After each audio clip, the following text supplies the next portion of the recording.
Hey, Billy the Bake here. This time coming to you from the shop, not the Freightliner Cascadia. I'd like to thank you for joining me today.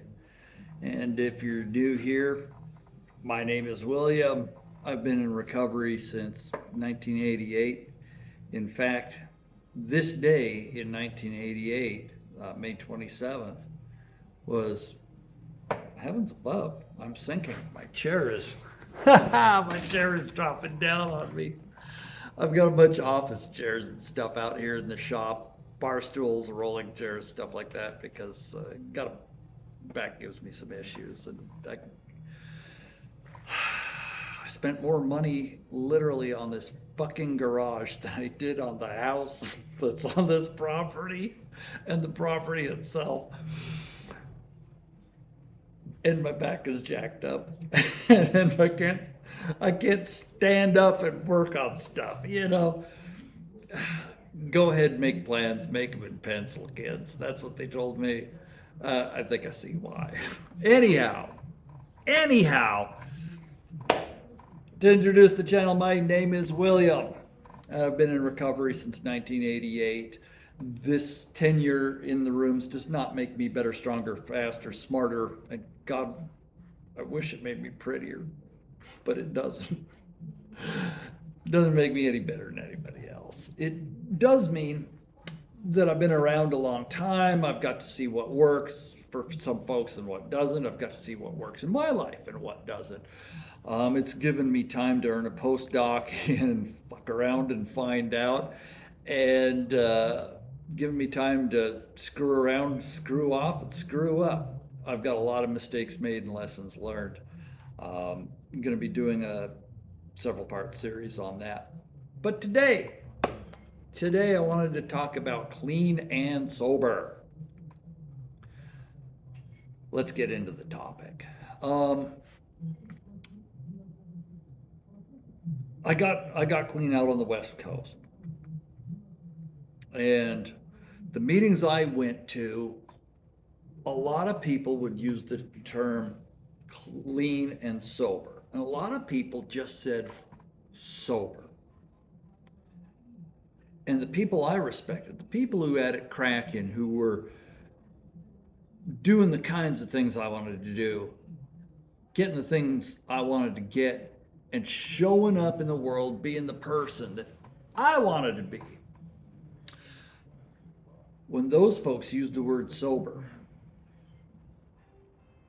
they meant they didn't chippy with the dry goods. They didn't go doctor shopping and abuse prescriptions. Now, I moved to the Mid South, and I've found there's a real contingent of these, they call them purity of purpose type folks in some rooms. And boy, if you introduce yourself as clean and sober, if somebody doesn't jump on you after the meeting, you'll get a talking to after the meeting that you are quote unquote diluting the message. Well, first of all, maybe my message is so freaking strong, you need to cut that down because you can't handle it. Nah. But what I would say, and what was pointed out to me by people that I respect, is that if you look, say, for instance, in the Big Book of Alcoholics Anonymous, third edition, read Dr. Paul's story. I believe his name is Dr. Paul. It was the junkie physician and his codependent wife Max, who was his nurse. The name of that story is Dr. Alcoholic, wait for it, Addict.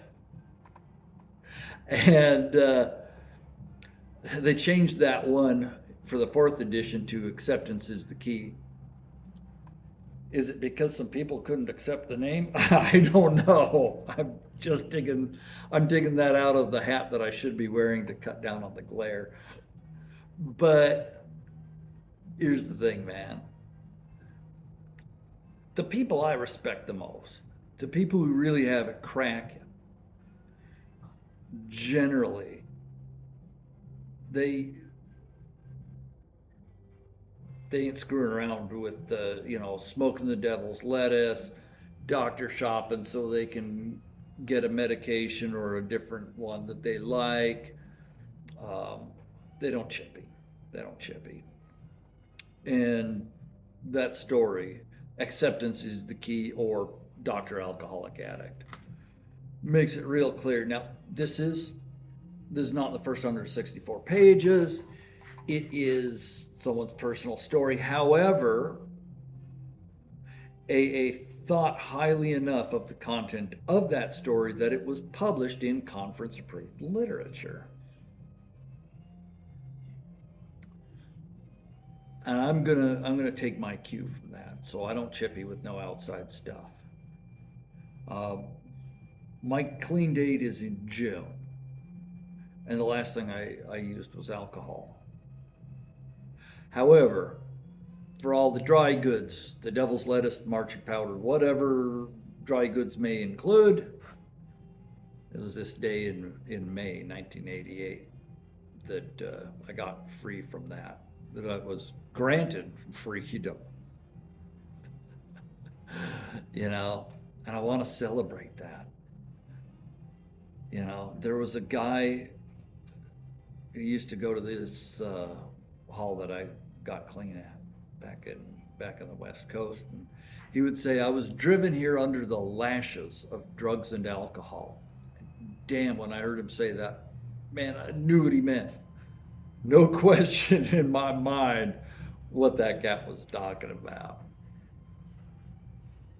So this is Memorial Day,